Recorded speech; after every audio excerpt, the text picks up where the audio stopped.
All right, guys, we had a huge night tonight on Monday Night Raw. Today is June 9th, 2025, and we got a lot to talk about. So let's go ahead and jump straight into the video, starting off with John Cena coming out and talking about R-Truth, talking about um, just just being John Cena right now. John Cena is in his mode. Obviously, with all the stuff happening with with Ron Killings, R-Truth over the last few weeks, he touched on it and he talked about it a little bit, and there was a lot of truth to what John Cena was saying.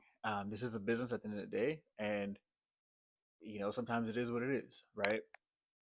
Then right after that, we get CM Punk comes out, him and John Cena standing in the middle of the ring, and they pretty much promote that they will be fighting at Night of Champions, which, in my opinion, is cool. I think that it's really cool that CM Punk kind of came out. However, it did kind of cause a little bit of confusion in a few of the stories that are going on. It kind of seemed like it was kind of a curveball, kind of thrown out of nowhere, simply because CM Punk is deep into a rivalry with Seth and Roman Reigns right now. John Cena is deep into a rivalry with Cody and Jey Uso and Logan Paul as well. So it kind of felt a little weird, and they kind of just threw that together, just so that we're excited about it, kind of like they did the Randy Orton one a few months ago as well. But at the end of the day, I'm excited to see it. The one thing I didn't like is that they brought Seth out. He held up the Money in the Bank case, and then they pretty much cut to Michael Cole, and then next thing we know, we're into the Fatal Four Way, which I thought that was really strange how they did that and didn't really kind of go back to it. Like, what was the purpose of bringing Seth out just to say I have? Like, he didn't say anything, he didn't do anything. It was really weird. I didn't like that. I think that was an error somewhere in that. The whole first half of Raw tonight, honestly, kind of felt a little bit off. They also announced the brackets for the King of the Ring, both men and women, for King and Queen of the Ring, and for men, the 16th spot is blank. I am hoping that that 16th spot is either Karrion Cross or Ron Killings. I don't know if Ron Killings has a spot already. I don't remember seeing his name on that in the brackets, but I'm hoping that is one of those two guys because good night. Those are the two people that deserve it more than anybody else at this point. It's obvious that the fans want to see those two, and they just need to be put on the screen, in my opinion. Right after that, we had Chad Gable and AJ Styles, and also with this one, it really just seemed like they were just throwing stuff together at this point. Like that match was great. Don't get me wrong; these are the two. I feel like they're the next generation of Chris Benoit and Kurt Angle. I think had a great match. It was a really quick, 5-minute match, but it kind of felt like, why did we just watch that? Like, why did we see Chad Gable versus AJ Styles? Like, what was the purpose of that match at all? Like, I know they fought last week and he kind of caused them the match or whatever, but like, it just kind of felt thrown together. Like, we just need somebody to go out here and fight. Let's just put it on, and so they did. And I didn't really like that. It felt really short, felt really pointless. I think they could have had a better match um, if it was longer. Um, but I think it really sold those two short. After that, we had Liv Morgan, Roxanne Perez, Kyrie Zane, and Rhea Ripley in the Fatal Four Way. And I thought this match was decent. It did feel a little bit like it felt too orchestrated. It felt like there were times where two girls were in the ring, and then there were two girls out of the ring, and they were just kind of laying there. Like they didn't get knocked out with a big move or anything. They maybe got a drop kick, and they were out of the ring for it felt like 2 to 3 minutes at a time, just kind of like sitting on the ground, and then they would just run in at the right time and then kind of get to the next spot, and like it felt really orchestrated. It felt like everyone needed their time to shine in that match, and I didn't really like that at all. If I'm honest with you, I wasn't a big fan of Kyrie in that match either. It felt like she was rushing a lot, and also just like it felt like she was just not on time. Um, it felt like she had a lot of botches, and she kind of like just screwed up the rhythm a lot in the match. Like I typically she does decent, but tonight it wasn't her best match by any means.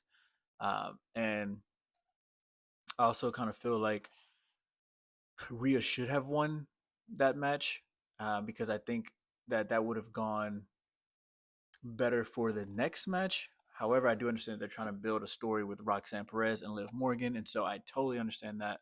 However, which I'm gonna talk about this later, but however, they're also adding Liv Morgan to another story with Nikki Bella, which I feel like the stories are just kind of all over the place at this point. I think Rhea Ripley definitely should have been the winner, but it seems like they're trying to punish her and Liv for, being out last month, being in Australia and filming a movie and stuff like that. And, it is what it is. But Roxanne won, and congrats to her.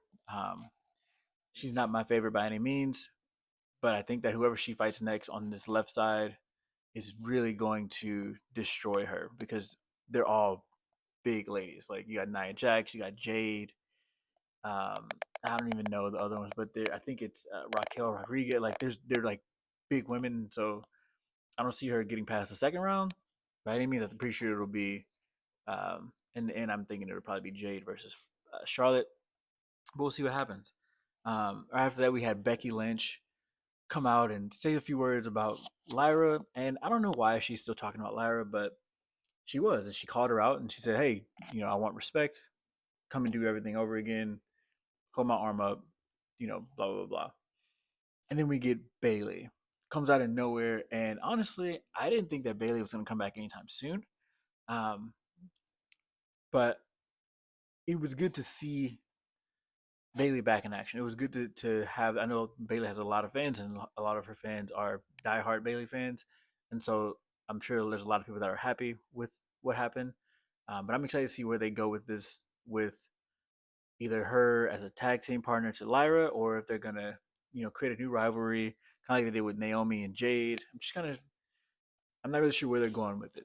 Right, it kind of happened super quick. Again, they felt this tonight just felt like they had a lot of stories that needed to progress, and they were just going through them. I think they took a lot of time with the Chad Gable and AJ Styles piece, where they could have made that a lot shorter. Shorter. Same with the John Cena and CM Punk. I think that that was also supposed to be shorter as well.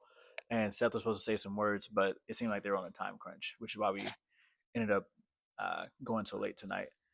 Right after that, it immediately cut straight to R-Truth coming out of the crowd and doing his thing. He cutting his hair, announcing that he's Ron Killings now instead of R-Truth. And that was a huge moment. And then you immediately go straight into Liv and Roxanne, and they're on the screen, and they have a rivalry coming soon. And then you immediately go to Penta and Sami Zayn and Dom Mysterio, and Braun Breaker, and they do their thing. And then LA Knight comes out, and it's just all over the place tonight. It felt super rushed. It felt like they were trying to get done before 9:30, and they did technically, but it just felt like everything was like back to back to back to back to back. And they also still had to get in all these commercials.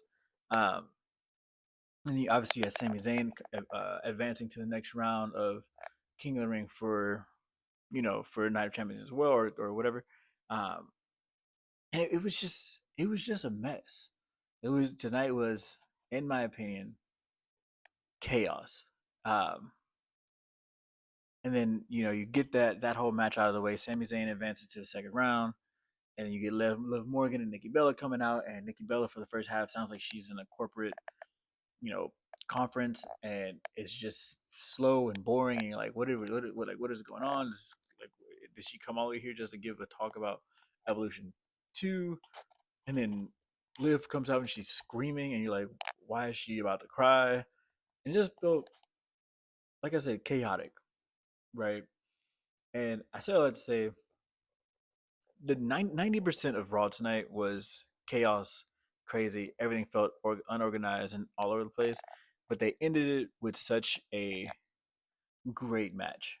The Gunther versus Jey Uso match was, in my opinion, perfect. Um, I'm I'm I'm glad that there wasn't anyone else involved. I'm glad that Seth didn't try to cash in, although I wanted him to. I'm glad he actually didn't. I'm glad that Jey actually just lost to Gunther, and Gunther got his title back, and we can kind of move on because I think Jey needs a break. think that they went way too ham with Jay over the last few weeks, and he's on Raw, he's on SmackDown, he's coming out multiple times. They're doing his entrance, they're doing this, they're doing that.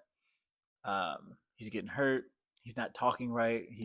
There's so much stuff that was going on with Jay that kind of felt like there needed to be a new champion. I was hoping it was Logan Paul or Seth, but I guess it's back to Gunther.